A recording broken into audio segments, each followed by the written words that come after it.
Hey guys, welcome to Group Chat. We have a very special guest today, our friend Zach White. Has been on the pod a few times before. You guys know him by now, but he is on here talking about some interesting companies that he's seeing, and then he joins us for the whole episode to talk about news and all the crazy stuff going on in the world. We have Russia. There's crazy news out of Russia. We got to go a little tinfoil hat here because the facts or the details are a little sparse. So the best thing to do when that is the case, as we all know, is to go ahead and whip up some conspiracy theories. That's what we do. So that's what we do. That's what we're going to do. We got the fight of the century coming. I know on this podcast, we are, fans of fighting. I would say me more so than the Murthys, but you guys are into it. And then obviously you guys and all of us are into, the world of tech and CEOs and what's going on. This is the best of both worlds. We have the fight of the century. It's going to be huge, and we're going to go ahead and give our picks. And great life advice at the end. Oh yeah, great life advice at the end. We have a question from one of our Kathys. If you have any questions, make sure you put them in the Discord. You can DM them to us. The guys are kind of rounding them all up, and they put them in a list for us. So whenever we get a chance, we answer those at the end of an episode. We picked a good one for Zach being here. It was really good. There's a lot of other news that we talked about. We'll get to that. The other thing is merch. So Eric Deluxe is just whipping up merch left and right. So anytime we mention anything that really catches steam, he's got a shirt for it. It seems like the next day. So he has a new, should we say what it is, Anand? I think so. Yeah, he has a new shirt coming that's, a members tent. We'll just say, we talked a lot about Anand and, he's a liberal the crowds elite. I run with. And where he hangs out. And so, we went ahead and we made a members tent. It was dedicated to his time spent at the US Open. And we're dropping that this week, I think, right? It's a great color wave. Yeah, it's really good. Okay, so that's it. Got some new merch, shopnewrepublic.com. Be on the lookout for that. A lot of hot topics today. Zach in the building. Let's do it. Cash. Ladies and gentlemen, Group Chat. Cash. It's $1 trillion. Hot. It's a Sunday night. We got Zach and Anand in the studio. Drama's at home, but he's calling in. It's great to have three gentlemen on the pod. It's going to be a great Sunday night episode. We're going to talk about all things Russia, Zuck versus Elon. All right, you don't have to do the whole intro. Yeah, you don't have to do the intro. We have an intro. There you go. Take it away. And D quit. D quit. MAGA D quit. He said it got too woke. He's out of here. Yeah, I think D's in Minneapolis. He had to go, canvas for RFK. Yeah. Or DeSantis. I don't know what he's doing. He's anti-vax campaigning. Yeah. He's in those states. Well, when's he back? Is he back on Wednesday's episode? Yeah, he's back tomorrow night. Nice. Okay. Well, we have our good friend Zach White in the building. He has been on the pod many times. You guys should be well aware. Do we need to intro him? They should know him, right? Yeah, they should know him. But Zach is actually, a good friend of all of ours. He's a very successful technology investor. Zach and I actually talk pretty much every day. We exchange ideas. We exchange company names. And, he's just someone that is in our realm. Mm-hmm. And I'd love to pick his brain on things. And he's so focused on two companies that he keeps explaining to me. And I'd love for him to explain to all of us why he's so excited about them, because it's things that I don't understand, but he's very well versed in. Zach. Yes. What are these companies? Anduril, go first. So I think, Anduril is a defense company. It's a company that has basically married a lot of the benefits that technology companies for the last 10 years have experienced via software and hardware integrations and all of these types of things, but basically applied to a very inefficient and large market, which is the American defense spend. So if you think about it, American defense spend is probably the largest denomination of where your tax dollars go every year. And for the last probably 60 to 70 years, this market has been controlled by like a very specific set group of people, which colloquially are known as the defense primes. These are people like Raytheon, Lockheed Martin, et cetera.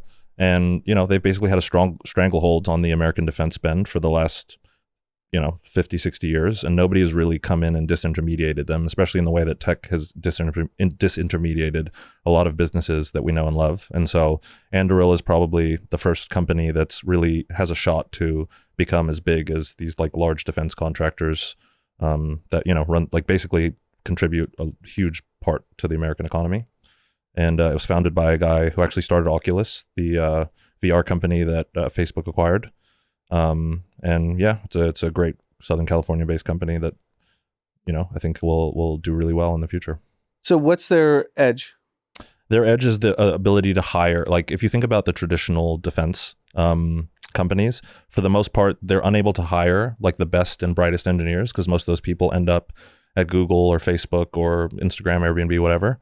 What Anduril has been able to do is create a brand name within themselves where they're cool enough to attract some of the best engineering talent in Silicon Valley, where, in years past, as I'm sure going to a defense company or investing in a defense company was pretty taboo thing to do in the Valley. And so now they've really been the first people to have like opened up the floodgates to basically, and then there's other things that they do, which is like, they're proactive, their R&D is like very different from how other companies conduct it. And so they're just really pushing the envelope on a lot of that kind of stuff. So are they an alternative to Raytheon and all the other defense contractors? Is that their goal? Yeah, 100%. Yeah. And so they do things like drones, autonomous submarines. Today, they just announced they acquired a rocket company to start providing rockets for, missile systems within the United States. So they do everything.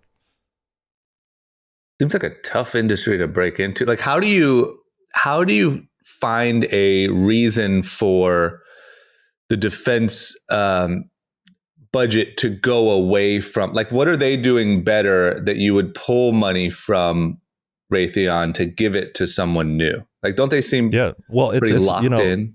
In a lot of instances, like a lot of these contracts can't even get filled. Like, a good example of this is that because of the Ukraine war, America's like very short of like Javelin and Stinger missiles, which are sort of like personnel operated missiles. And so anybody who can manufacture those or something close to those basically has a lot of capacity for defense spend to come into their company just to fulfill those orders, because the defense industry is pretty old, pretty inconsistent. Like lead times are weird. It's hard to like, there's not a lot of consistency there. So if there's a company that can come in and consistently and reliably provide what they're basically selling into the government, you have just a huge lead right there. So I guess sorry, go ahead, Drama. Well, would you say then that I'm just so fascinated by like how you disrupt, we always talk about like disrupting, retail or disrupting whatever, but disrupting that industry feels so interesting to me. Would you say that it's really production capabilities in that as one of the many things that allows them to? Yeah, I think, from the Anduril point of view, they also are, a lot of the guys there are ex-Palantir guys. And Palantir was one of the first technology companies that was really able to break into Capitol Hill and sell their products through. And it took them a really long time, and it was not like an easy process for them to be able to do that. And so I think it's like Capitol Hill and Washington's one of those places where if you kind of need pre-established relationships, you need to know the lobbyists, you need to know the lawyers, you need to know the people that are really like, feeding the decision-making process in a lot of these, defense contract. And so, yeah. I guess my question is, how do you break through, because this is the establishment, right? So the defense industry is, multi-$100 billion a year. How does a new entry company get in? I think what do they do? I think it's like the same way that a software company sells into like a large Fortune 500 company that's using something else. It's like you're just providing a more forward-thinking and efficient product. But the government is like paid by lobbyists. They're paid by all these different folks. Yeah. Like, how do you overcome all those obstacles? I think that it's really just like public perception and an ability to provide products that are better than what's being offered on the market right now at a more consistent rate. And so, they're focusing on weird things that are like not obvious, right? They're not like focusing on like what's the next greatest F-15. They're doing like, how do we build the most efficient sentry tower to put around bases? and how can we provide software to that Sentry Tower such that we can, have like a really amazing data set to do interesting things with, Right. And you're right. It's got to be like that. Those relationships with the Palantir guys have to be. I mean, that's definitely there's it's like a so whole much relationship based, and those guys have been doing that for years. And it's like an old boys network, right? It's like once you're in, you're kind of like, the right person to take to the right steakhouse to get the, thing pushed through at the last hour. And is this something that like people are like investing in? Like, why is this on your radar? Like, is this an opportunity for people like you, or? No, the reason why I bring it up is because, as we all know, secondary markets, private tech, everything's trading at a discount. Yeah. Anduril's the only company I've heard in the last month that's trading at a premium. And Zach's an investor in Anduril. So I was like, what's going on here? That this is the only company that's trading at a premium. Got it. And I think a lot of that comes from like, you have to think about who the customer is, right? Like the customer is the American government. And if the American government's not fulfilling contracts, like you have much bigger problems on your hand than, your investment in Anduril. So it's kind of like, the AR is guaranteed. Yeah, it's very consistent revenue and, a very good customer to be selling things to. Oh, interesting. Okay, what's the other one? Varda. Yeah, so Varda was a company started by a friend of mine who's a partner at Founders Fund. He incubated it through COVID. And basically, he had come to this conclusion and was supported by a couple of scientists that he went to and a couple of people who were working at SpaceX at the time, that basically gravity as an input is like a very inefficient input in the production of like certain things, which actually is like a margin compressing function. And so what it means is like, if you were to make things in microgravity, where gravity and entropy to a certain extent aren't factors that are affecting the way that you're producing something. You break it down like way more simpler. If you produce things in space, you can produce them a lot more cost efficiently than if you can produce them on Earth, simply because gravity is a force that compresses margin in specific things. And so like specific things like that operate in crystalline structures specifically, which are pharmaceuticals or like 3D printing organs. If you don't have to work with gravity, you can create much more novel and interesting structures in that way. And so what Varda does is it basically sends automated factories into microgravity on the back of SpaceX rockets, allows those automated factories to do things like create new pharmaceuticals, new drugs, new crystalline structures that like lead to pharmaceuticals that everybody takes, and then sends them back down to Earth. And, and then it works alongside large pharma to basically create new drugs that way. And then there's a lot of other things that it can also do. Jesus Christ. And they're currently doing this? Like they've done that? Yeah, they just sent their first, they're doing an R&D project with, I forget what the company is, but it's the largest AIDS drug in the world. And they're trying to find new compounds around this AIDS drug that would either make it like what you can do is like, if you can alter the crystalline structure in microgravity, you can do things like have faster uptake time, less side effects. You can like alter these structures to be more efficacious. And so, that's what they're doing. I mean, I don't even know what questions to ask. That's so far beyond. I mean, Jesus Christ. Yeah, so he's basically saying you could take pharmaceutical manufacturing to space and make it way more efficient to make it in space, bring it back down, and then make drugs. I get it. It's so far beyond. Right? Is that the simplest way? That's pretty high. Yeah, that's pretty and much not it. just pharmaceutical, right? Anything where gravity is a hindrance. Right? Yeah, so like another example is like when the 3D organ printing market becomes a thing. It's actually really because when you 3D print organs, you do it from the bottom up, and if you're working against gravity, there's a chance that it can cave in on itself. But if you're doing it in microgravity, there's no chance that it caves in on itself, so you can have much more efficient organ production, stuff like that. So they're figuring out new things that gravity just sucks with every single day and trying it out. Like, how do you? Like someone comes and pitches you this, right? And they ask you for millions of dollars or tens of,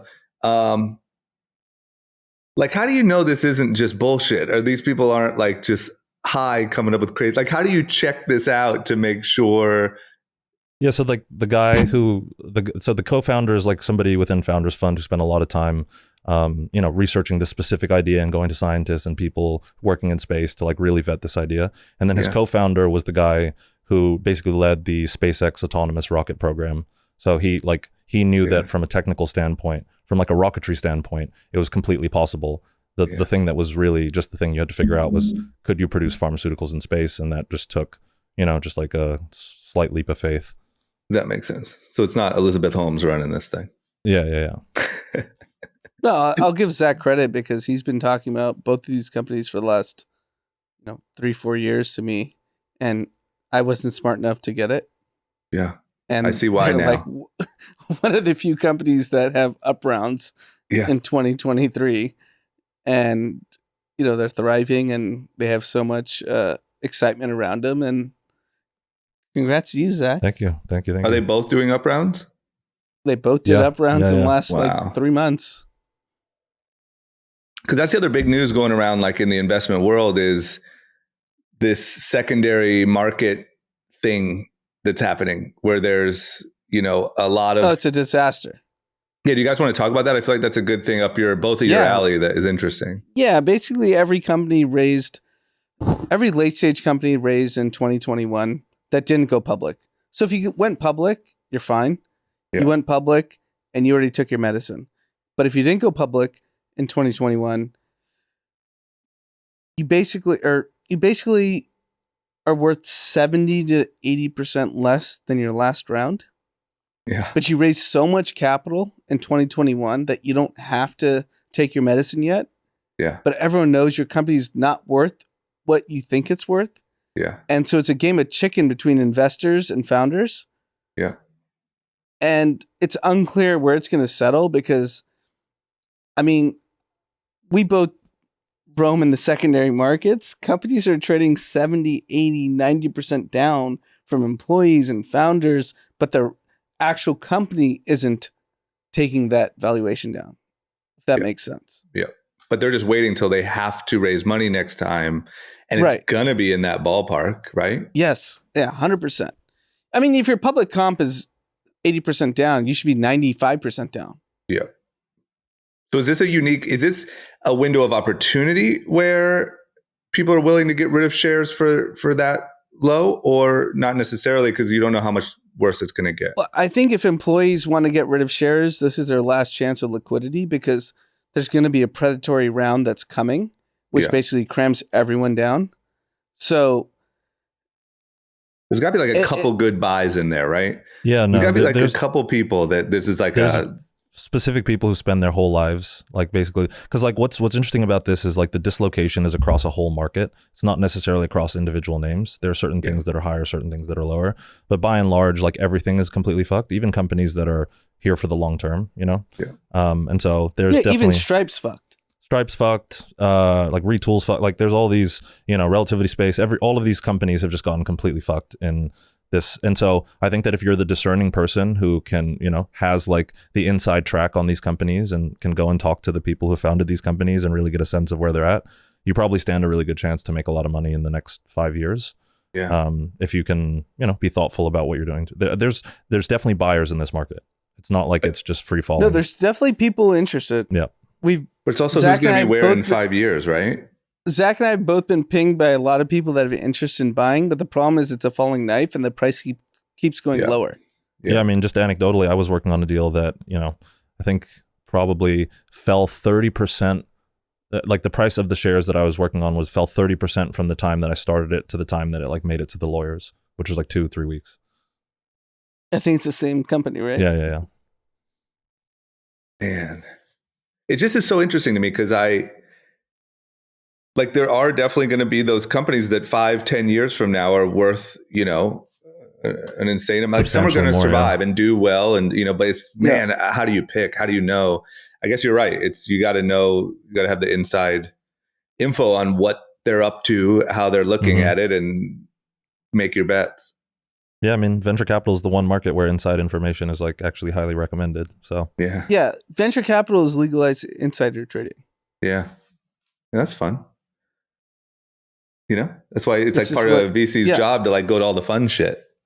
Yeah. You know what I mean? That's where you're getting all that insider information at 11. Mm-hmm. We've talked about AI a lot. Zach, I'd love to hear your kind of take on it, how you think about investing in AI. Yeah, I mean, I think I'm really excited for it. Like for me, it's hard to like tell whether or not like how much to the winner go the spoils type thing. Where like I don't know if all of the power in AI is consolidated at the top with people who have the best models, best access to data, are able to like lobby around AI the most effectively. Like kind of happened in crypto. We saw that where like there's a bunch of like shit basically, and then on top of that, we're like people like Coinbase, etc. Like I think that there's probably going to be a lot of money made and lost. And I think that people are probably underestimating how big companies like OpenAI with the backing of Microsoft, companies like, Stability or any of these Hugging Face, any of these companies, they just have such a lead from like a data standpoint that I think that finding the companies that are smaller, that are coming up, that are going to do great is probably just as equally as hard as trying to find the companies that were going to be the Amazons of the .com boom. I don't know. Yeah. Zach, does it feel like kind of like before, this was like metaverse, kind of how it was, but like, is it like anyone that talks about AI is getting investors, or is it not that ridiculous because of the market we're in? No, I think that it's going to get to that ridiculous at probably like by the end of this year. There's massive funds loading up to just do fully dedicated AI funds. The only funds that are really raising money are people that are doing AI, and they're doing it in like, 9 figures, 10 figures sort of size. And so there's definitely money coming in. Microsoft's about to put huge, like Nvidia, all of these corporates are trying to figure out what their strategy is. So there's a lot of money coming into the market. So I think it will be like kind of like a bloodbath at some point in time, but there are companies that stand to make a lot of money. So, I personally have like hired an AI tutor to like teach me more about AI. So that's like where I'm sitting with it. How do you differentiate between having like a crypto tutor versus an AI tutor? Why is this more important? Because I think that you can make money in crypto without having like a very deep technical understanding. Like you don't need to know how smart contracts necessarily, like it's probably helpful, but you can probably make a lot of money just investing in like the trends around crypto. Right. In AI, it like really is useful, I think, to be able to technically speak to why the companies that you're investing in are different or unique, or like providing a differentiated type of service that can't easily be, competed away. Commoditized. Yeah. Seems like another, I mean, obviously this is most of what a VC's job is, but like another instance of like, okay, here's a rush.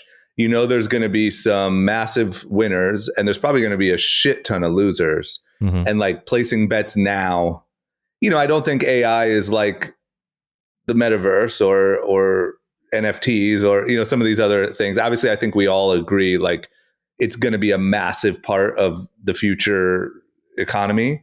Mm-hmm. But like the people who make the good bets in the next, couple years, it seems like are going to come up big time. And it seems like there's going to be a lot of money lost. Yeah, the way that I see it in my head is really like a roulette table. There are people that are betting on black and red, which are like OpenAI or any of the other big ones. But then there are also these people, placing all these small bets on the individual numbers. And like some of them are going to hit and get their like 35 to 1 or whatever roulette table is. But most of them are just going to, But do we know what the differentiating factor is between hitting 23 on roulette versus hitting just black or red? Yeah, it's like, are you going to invest in OpenAI, or are you going to try and like find a seed stage AI company? No, I know that. Yeah. But I know that distinction. But I'm saying in terms of like, how do you figure out if a company has the potential to be 23 on the roulette table? I think that at this point, it's really team-based. And then like, I'm trying to get a better sense of technical understanding, but there are like very, very differentiated technical approaches to building these AI models. Right. And, it's unless you're like really, really deep into that space, it's hard to tell what's going to be like, it's like trying to argue over what types of blockchains are going to be the most effective over time. Like, yeah, that's what I think is so interesting about this next version of Silicon Valley, is that it's super technical, because in 2008, we were told like, hey, jump in a car with a random person and they're going to take you somewhere. And that was like, no way, I'm not doing that. But if you actually like break it down, and it's like, oh, actually kind of makes sense. Go stay in someone's house that is not there for the day. Yeah. Airbnb. Yeah. And now it's stuff that I don't think average people actually understand, because we actually understood that social dynamic of Uber and Airbnb and Postmates and DoorDash and all that stuff. That's very like consumer behavior that we were already doing, but we didn't actually like disrupt it, and it was easy to digest. I don't know this next stage, to be honest.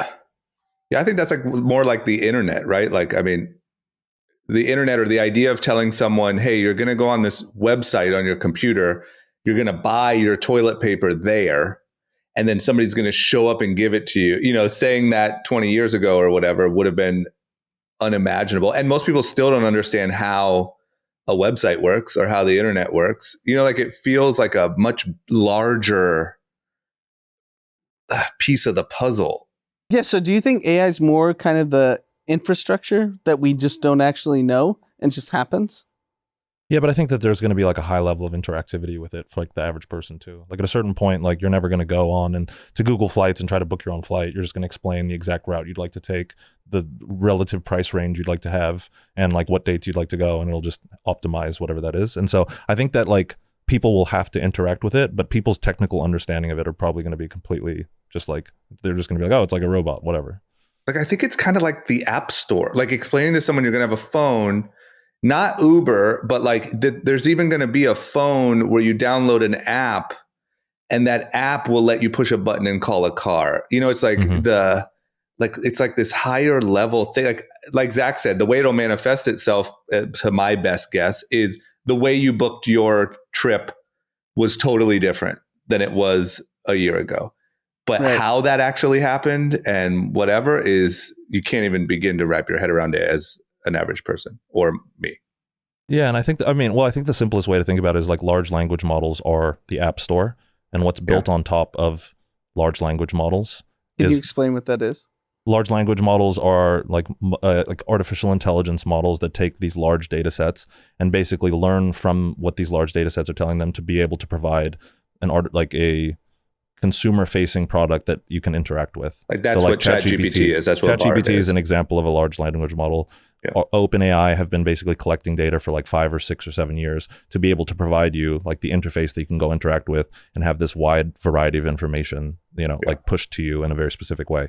It's a similar thing. You can do that with healthcare data. You can do that with travel data. You can do that with basically any type of data in the world. And so if you think about like the meta of a large language model as the app store, it's the things that you can do with the very specific types of data and build on top of it that becomes the interesting and like investable layer. But, it's like remains to be seen what's the most useful thing off the back of that. Can I ask you another question, Zach? Is like, when we're talking about AI, like this kind of rush that's happening and you have someone to teach you about it, like this whole AI stream, are we mainly talking about large language models? Are we talking just a little bit about large language models? We're talking about AI as a whole? Because the one thing that I think a lot of people don't realize is everyone's thinking that like AI is ChatGPT. Like, what is AI? It's that thing where you ask it things. But AI is a even much bigger, all-encompassing, that's driverless cars and all these different things use AI technology. Large language models are just one thing. So is this rush mostly based around large language models, or is it AI as a whole? I would say it's AI as a whole, but like the thesis is that it's like these recursive models that are teaching themselves. And large language models are like the most practical application of that in the current moment. But like the way to think about it is like anything that is a large set of data that is teaching itself and increasingly getting smarter and more precise and more accurate around the specific set of data that you're feeding it is a good way to think about like what AI is. It's just like taking these large inputs of data and being able to make actionable insights that are like increasingly specific as a result of having that access. And is the reason why this feels like it came completely out of nowhere just because everyone was working on this stuff? This stuff's been in development for a long time, but just people seeing how crazy ChatGPT actually is and being able to interact with it so easily on such an easy user interface. Like it feels like the conversation of AI, like it used to just be like Elon warning us that AI is going to take over the world, but you never actually saw it. And now all of a sudden, nobody can stop talking about it. Is it just that? The first kind of user-friendly platform of a LLM? I would say it's basically the first thing at scale that people actually understand how this works. Like how he just described, language models and how you can just precisely pick apart everything that you say and everything you're asking. And I don't think that was ever understood before because Google is pretty much doing that, but we just didn't know that was large language models. So like a year ago, when you type in a Google search, they gave you like, what, if you look at the, the question marks, what are you looking for? Those three things Yeah. right after a Google search. Yeah. That's a large language model. Yeah. It's just being described better because OpenAI has been so good at unveiling this product that everyone can use on a consumer basis. Yeah. And I don't think it's any different than what's been going on. I just think consumers are now understanding what's behind it. Yeah. Yeah.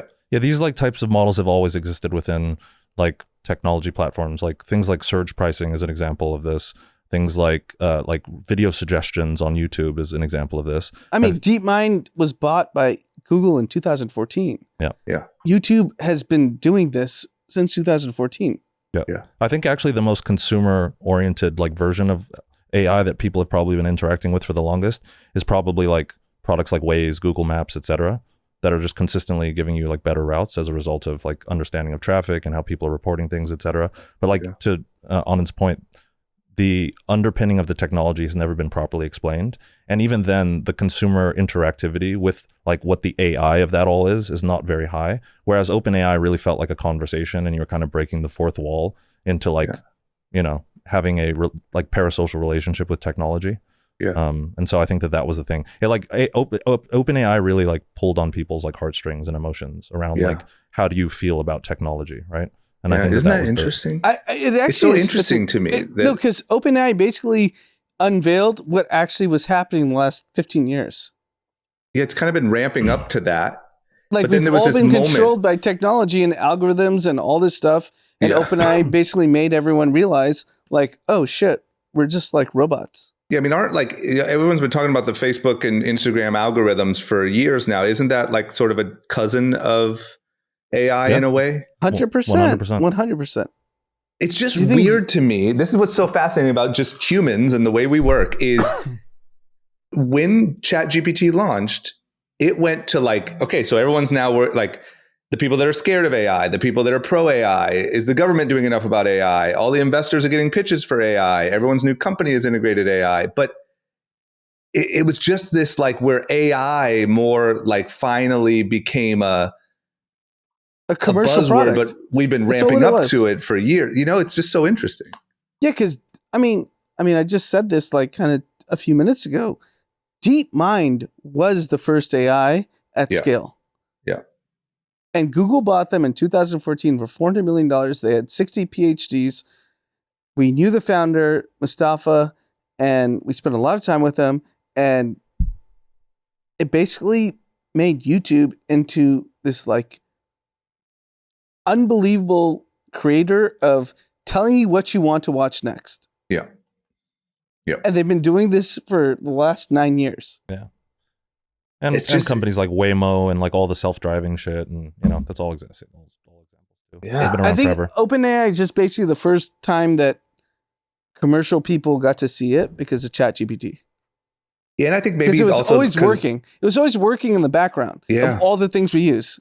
It's almost like if it wasn't called OpenAI and the product was just called My Buddy and they released this new project, like people wouldn't have, like it's just it was interesting. Perfectly branded. If it wasn't named OpenAI, yeah, exactly. If it wasn't named OpenAI and people didn't have that association, it would probably be a lot less like fanfare around it. Yeah. But because it's like OpenAI, there's the Elon Musk connection. You go back and look at like who works at OpenAI, and it's probably some of the most technically qualified people in the entire world. Yeah. There's like almost like a lore around, what it is. Like if it was literally just called the Google Assistant app, I think everyone would be like, care. Oh, cool. Great new feature from Google. Mm-hmm. Yeah. Isn't that 100%. Wild? I also feel like I've heard that like Google, obviously had been making huge progress on this stuff for a long time, but I think there was a little bit of fear of like how to introduce it to the market because people, would be so scared of AI. And I think, OpenAI just went for it. The company's called OpenAI, and some people are frightened, some people are excited about it. But I think that like there's been almost like because of the negative connotation that like algorithms and stuff have gotten, I think there was sort of a hesitancy to own that like this is AI that you're talking to. Maybe not. Yeah. That's just what I heard. Anyway, fascinating. Should we jump into some news? Because we got some wild shit to talk about. Let's go. This actually might be good news for your guys over at Anvil, Zach. Anduril. Sorry, Anduril. Russia is just in chaos. What is this chaos? So I just heard from a friend actually yesterday. They were talking about how there's this, what do you want to call it? Like a coup almost, or some sort of revolt inside of Russia happening. I don't know. So now we have the, obviously Ukraine war, but now there's something going on inside of Russia. Is this what's happening? Just give me the download. So I have a few thoughts. It basically makes me reminisce to the time where we had 4 channels and no internet. Mm-hmm. Tom Brokaw, Dan Rathers. You wish we were back there for a little bit. Yes, 100%. I wish we were back there. Because now we're in this era where we're on Twitter seeing all these quote unquote citizen journalists talking about everything that's going on. No idea if anything's sourced. No idea if anything's real. Yeah. And I have no idea what to believe. Yeah. You got to go my route. I don't know shit anymore. That's why I'm asking you to tell me what's going on. I don't. So it was off. Like I literally followed it. I was an idiot. I literally Friday night. You went down the rabbit hole. I went down the rabbit hole. Like Friday night, this started happening, and they started saying Putin's going to start talking in a few hours, and it was already midnight, and I just kept staying up waiting for Putin to talk. Yeah, I get it. It's too tempting. Zach, you did the same thing?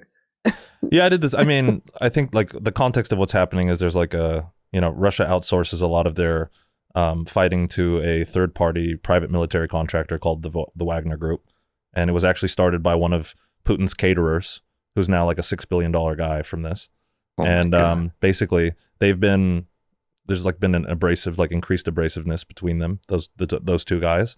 And eventually, I guess it was Friday night, they announced that they were basically going to march on Moscow. And nobody was really clear like what was happening, but most people assumed that it was a coup. They shot down some Russian planes, a couple helicopters, and like these guys, I think that the way that people should think about them, like their equivalence is basically like Blackwater or like a bunch of ex-Navy SEALs, Green Berets. Like they're the most qualified probably people in Russia and like the surrounding Eastern European basically area to like basically go fight.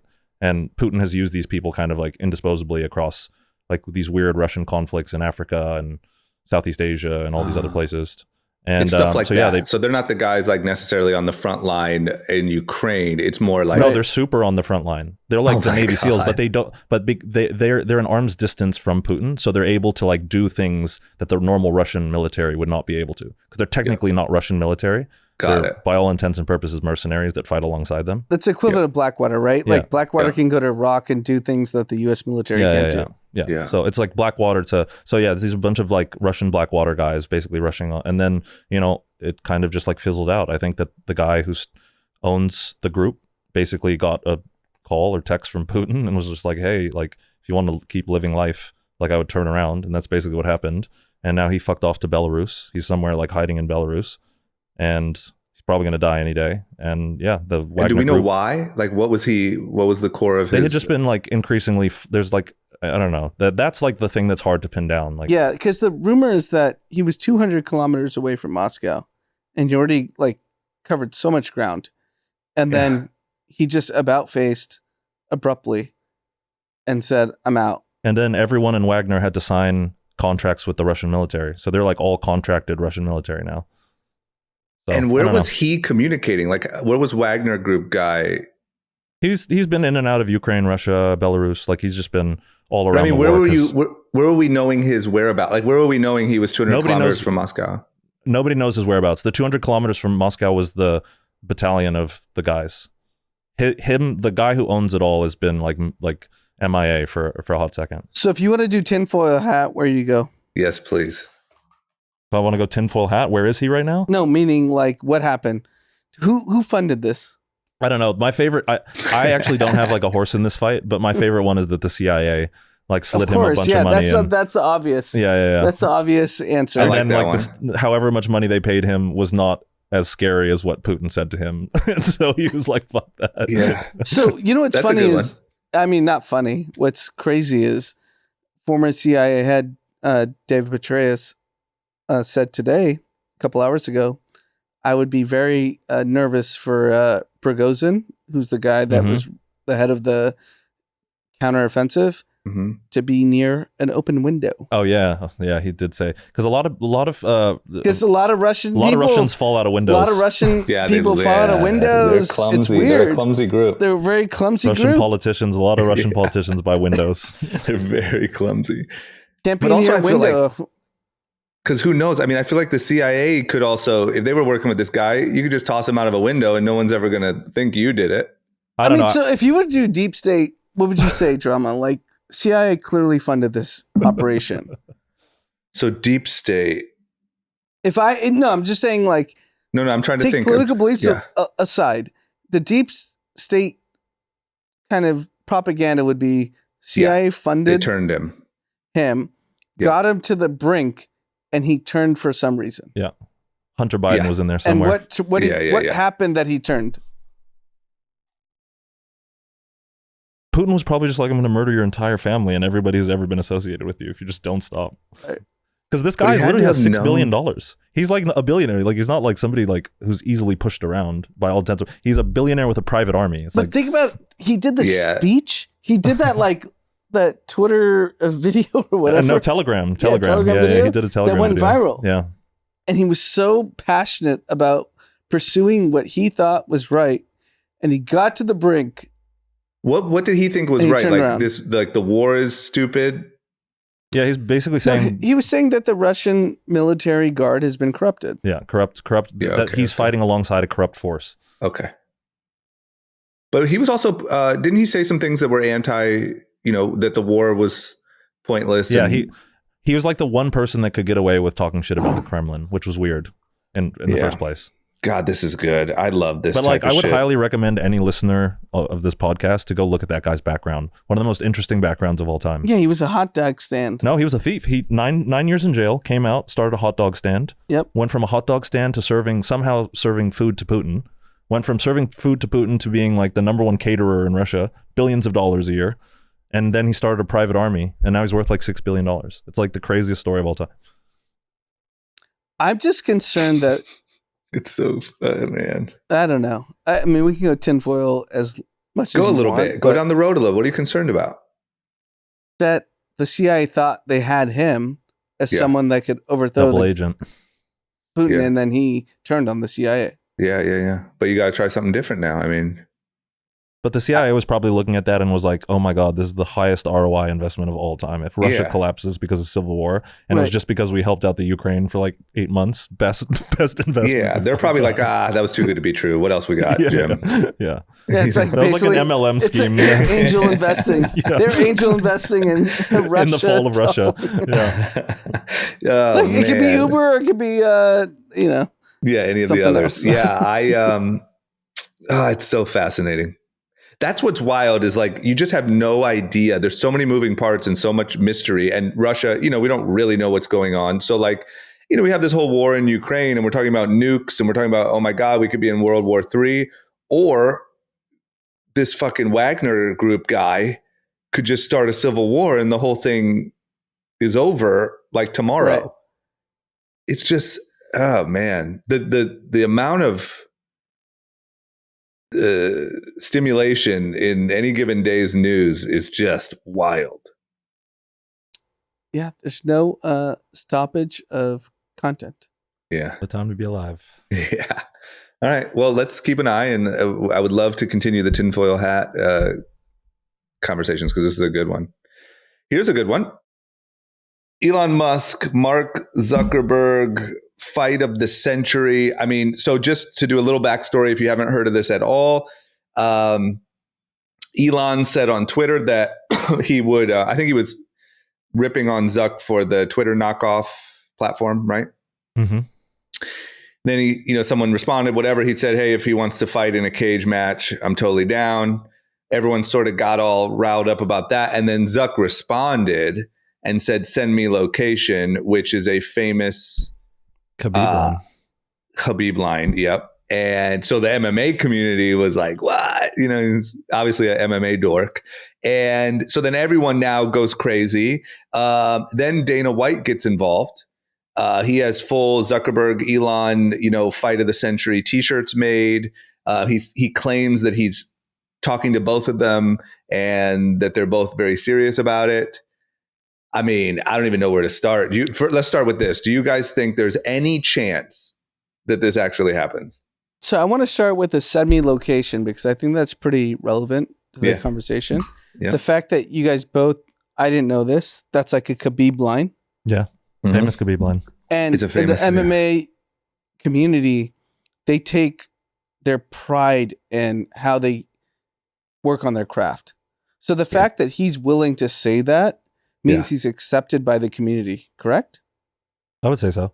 Well, I would say it's almost the opposite. I would say him saying that made him more accepted by the community. Like it shows that he actually pays attention to MMA. He's not just, that's a pretty you got to be like, you wouldn't say that if you're like, I mean, if you're a Kobe disciple and you say something Mamba, you're probably part of like someone that worked with Kobe.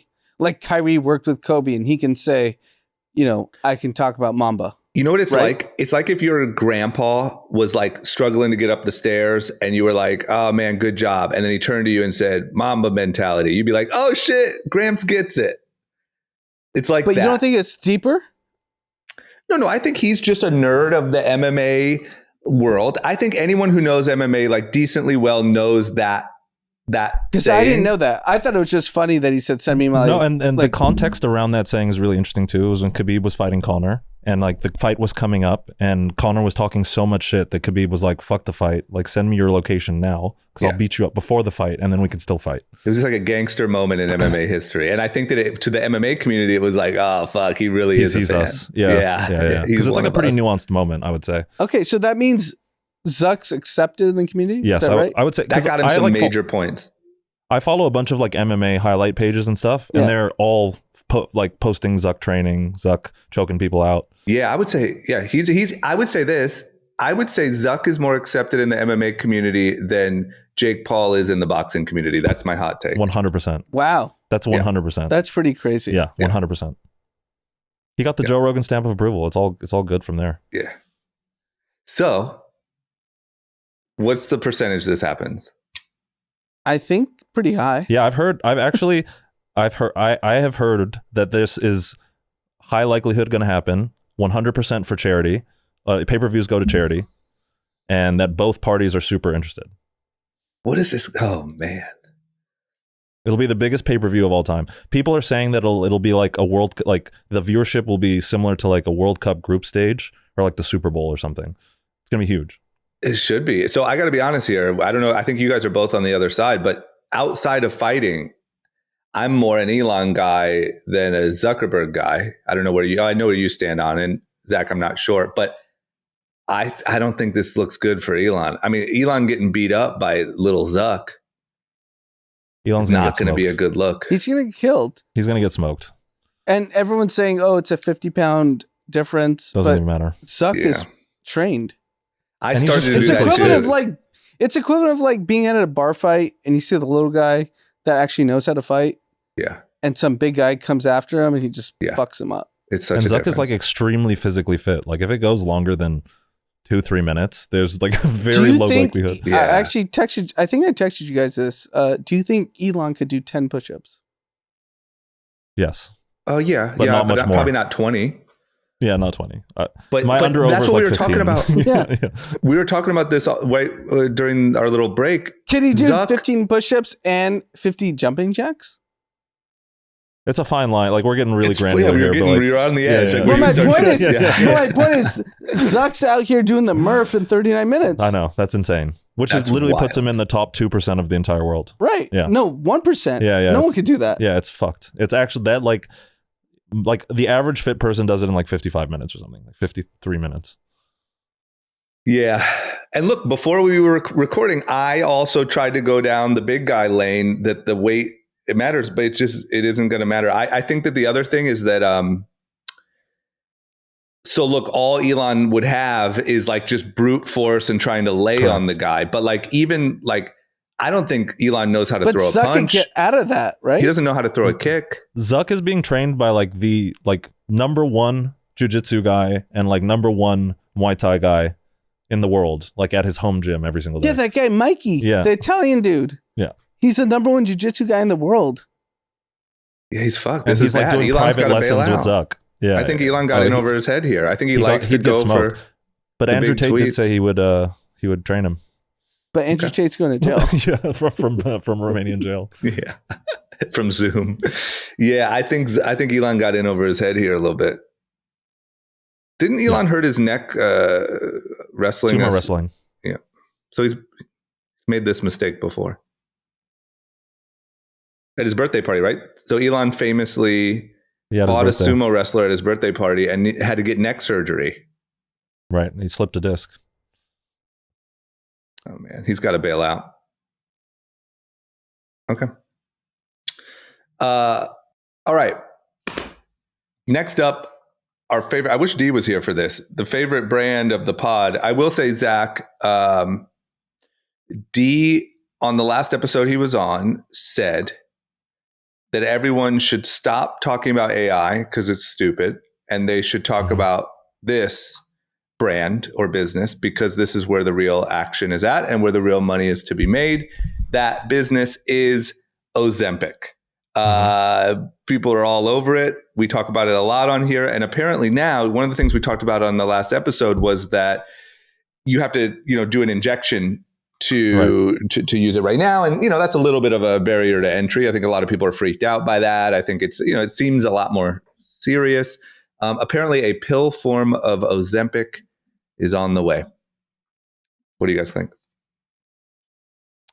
So I think Ozempic is an interesting topic in the sense that I think there's a debate in the sense that doctors are like, is it better to be in your 40s and 50s and 60s fat or just take this drug to not be fat? And Clarify what that the a little more? counterbalance Like is. No, meaning like, being overweight, obese may have more impact on your health long term than being, less overweight. Yeah. And we don't know the actual side effects of any of these drugs because this is all new because it used to be just for diabetes and now we're using it for weight loss. There's some things that come out though. You can like, if you want to Google like Ozempic thyroid, like there's a bunch of stuff, like articles that have already been published from like reputable sources about how it affects thyroid stuff. Right. So you're saying that it could have thyroid impact, right? Correct. Yeah. So that's one thing that we've heard a lot about. And I think doctors are basically like prescribing this because, hey, if you're obese or you're overweight and you haven't been able to solve it, I'd rather have you be less overweight and we'll deal with the consequences of whatever Ozempic has. But the problem is, I heard Peter Attia talk about this on, one of those like life hack pods that Ozempic basically takes away your bone density and your muscle mass. Yeah. And he's like, that's not good. That's not good. That's not good at all, right? I mean, that's a big problem as people start to age. Like one of the things that actually sort of starts people down a road that leads to an earlier death than what you otherwise would have had are things like falls. Like you fall, you injure yourself. Now you have this injury to deal with. You don't heal the same. Now you're just bedridden. That starts a chain reaction of events, right? So actually, as crazy as it sounds, as you get older, one of the best ways to stay healthy and vibrant is to not fall and to protect yourself against falls. So strengthening yourself, stabilizing your muscles, being able to catch yourself if you do fall. So even just things like that, it feels like, I don't know. We don't know that this is, it seems like the miracle drug at the moment, but there are definitely some major things that we don't really know. If you fall over because you lost all this weight, but you have thin bones and no muscle at, 60 and just shatter both legs, you might have been better off having some extra weight. I'm not sure. I mean, there's some famous people that we know that are on Instagram that are pseudo influencers, business people that's clearly on Ozempic, Yeah. they don't look very healthy. They've lost a lot of weight. You just stop eating, right? Yeah. And then you're like too weak to train and stuff. I mean, I think that there's like, this is going to go down as probably one of the best selling drugs of all time. It's like Yeah. It'll be the completely biggest- without a doubt. And It'll then be the biggest cash grab of all time. the by pill far. form will make it a lot will spin that wheel a lot faster, because one of the big choke points right now is they can't even make enough. Between the diabetes patients and the people who are trying to lose weight, like there's just not enough Ozempic or Wegovy to go around, and it's all from one producer, Novo Nordisk. I wonder, do you know when the patent runs out? I don't. Oh, interesting. At some point, there's going to be like a flood on the market, Yeah. and like, Novo Nordisk will probably not be making as much money on it all. But I mean, I think that it kind of, I don't know. To me, it speaks to like this kind of like aspect of at least Western culture, very specifically, that like, you just take a pill, take a shot, do something, anything but exercise, anything but like just do like the thing that has been proven for tens of thousands of years to just improve your health. It's just like it's so I don't That's know. the It wild kind of like part. Because it's tough, right? yes, and I mean, is It is it though? tough. No, I mean, I exercise minimum 4 days a week. Right. I get a sweat in 4 days a week. Yeah. Regardless of how intense it is or how less intense it is. But there's many days where I'm like, I don't want to do it. And I Right. just do it. Yeah, for sure. Yeah. But You have that's to. why like it's the toughness matches the results. So like the reason why Ozempic is going to be the biggest selling drug of all time is because the results are insane. Now, there's still a lot of side effects. But there is something that exists where you get all of those results and none of the side effects. And that's working out. And eating that's why it's correctly. so like I just wish Have you heard the latest Peter Attia stuff on exercise? I only listen to him like when he pops up on someone else's podcast. So tell me, it's probably not. So basically what he says is like the number one thing is exercise Yeah. that increases longevity. Yeah. And he talks about your VO2 state, which is how much oxygen you're basically able to like produce. Yep. And there's like a tier 2 and a tier 3. Tier 2, you can actually like say a sentence, but you can't actually have a conversation. Yeah. And tier 3 is where you can't talk. Yeah. That's like your heart rate zones. Right. Yeah. And he basically said you need to get in, I forget the minutes because I'm going to butcher it. So Yeah. he's like, you need to be in a certain number of minutes in tier 2 and a certain number of minutes in tier 3. And Yeah. we know for a fact that extends longevity. Yeah. And it lessens cancer risk. It has it's been seen to reverse cancer of certain kinds. It's like the biggest thing ever. I just wish, and I even hesitate to say this because it's like the thing, I don't know. It's like nobody talks about it. Like meaning It's kind of funny, huh?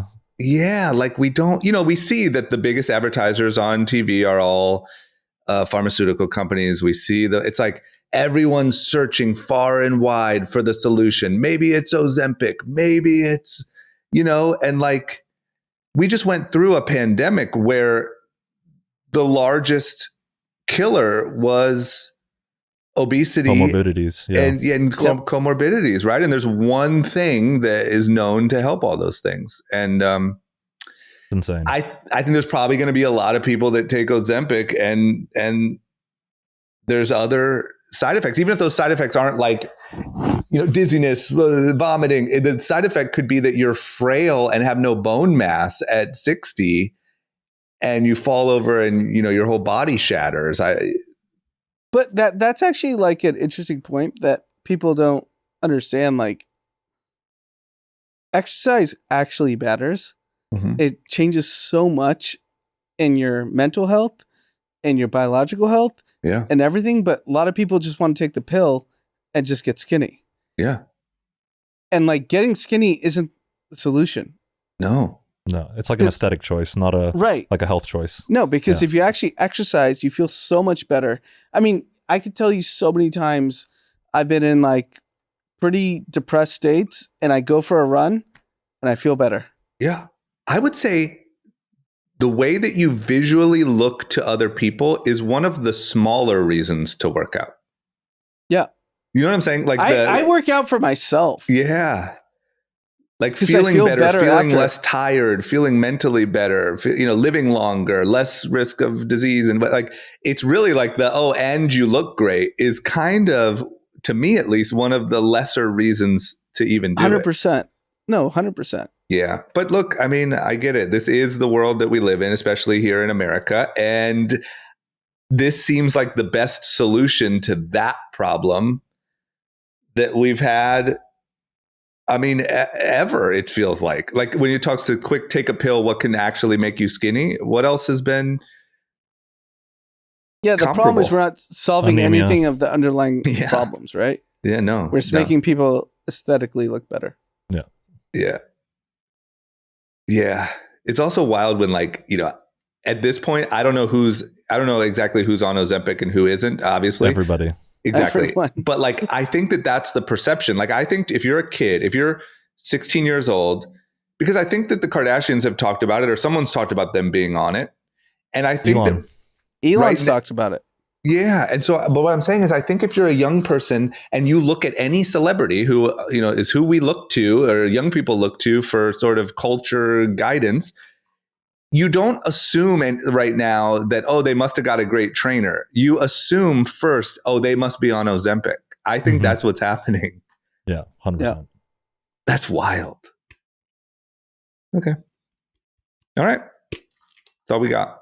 You want to do a question? Do a question. Pick one. Okay, here's a good one with Zach here.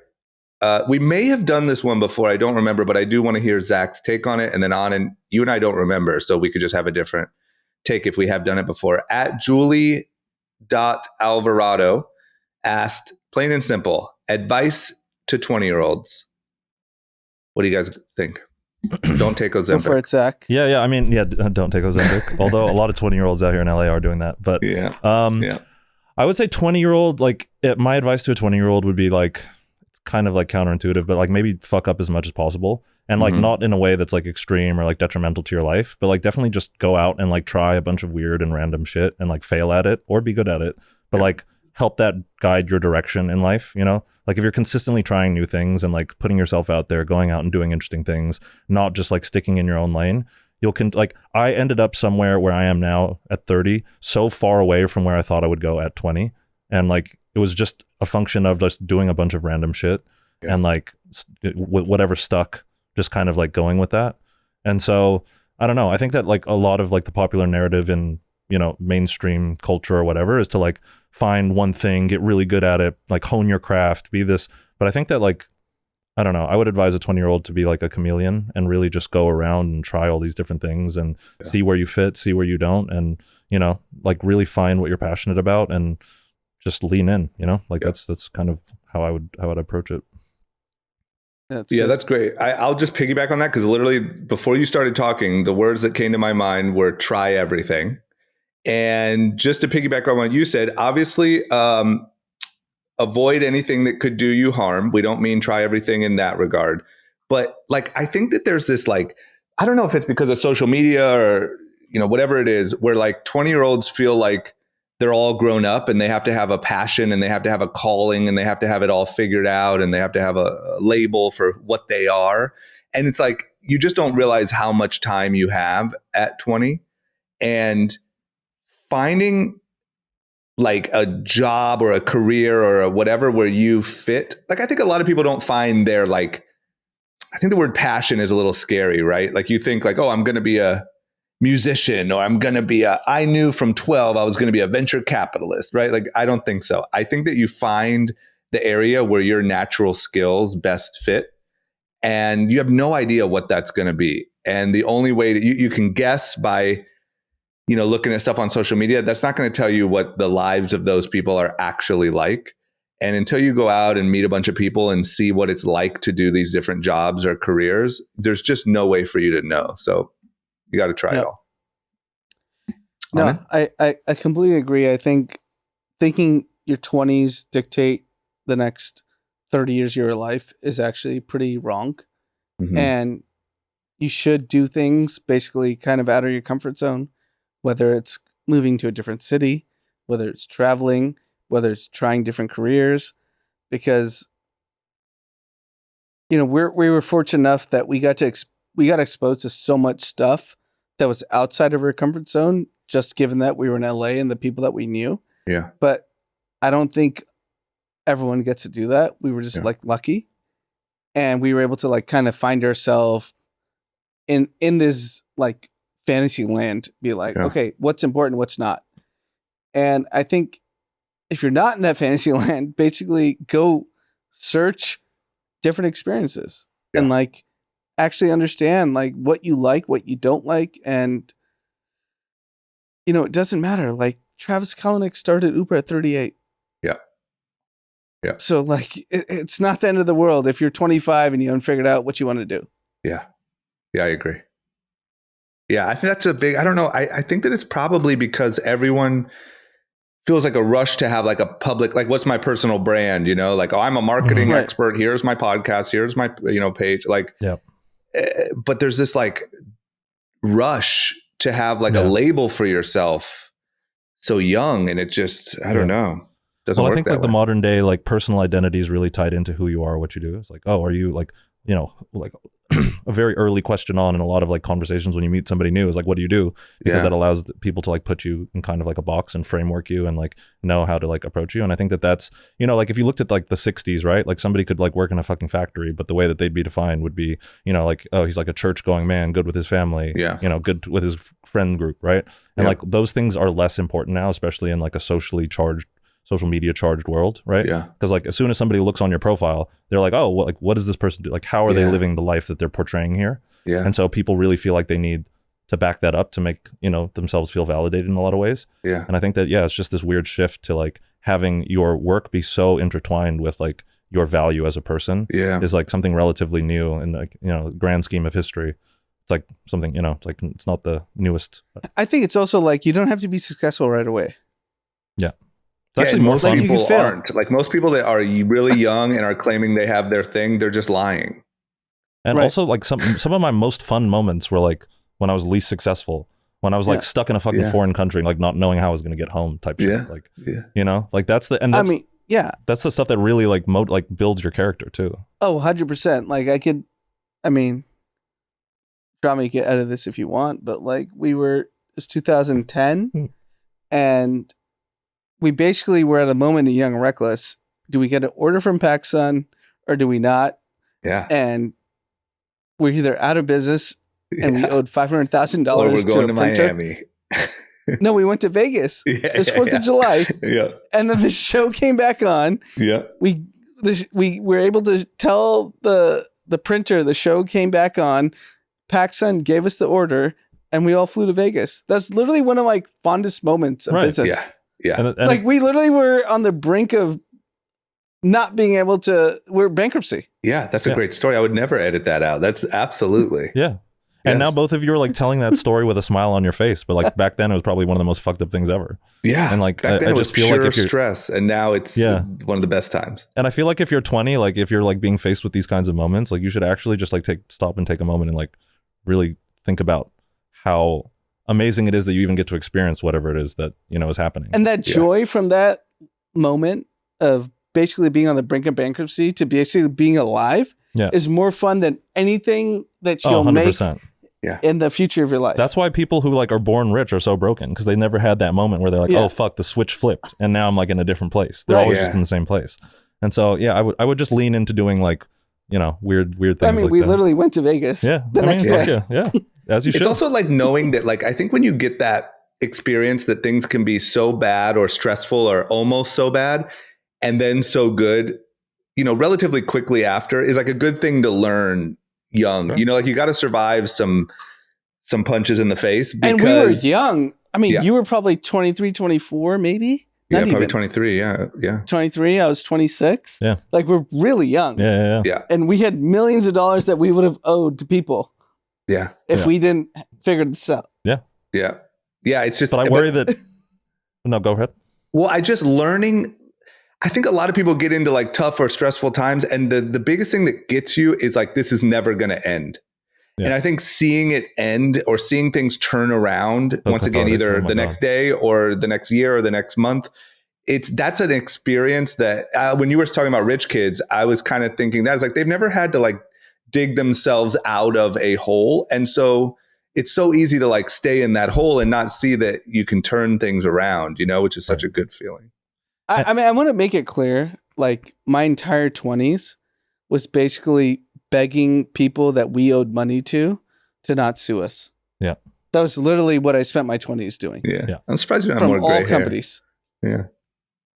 Surprised you're And not like fully everyone gray. thinks I'm like, it's like this fantasy investor bullshit. Like, no, I literally was begging people to not sue us. Right. Yeah. And that's amazing. And I worry Yeah. that like the next gen, and this is like kind of like sounds really old and we're kind of harping on this at this point, but I feel like the next generation of kids have like, you're kind of like pushed to like homogenize your experience, right? Like everyone goes to the same places, does the same things. Yeah. Nobody, like everyone's going to the same place for summer vacation. Everybody's doing the same thing on the weekend, taking the same Instagram pictures, whatever.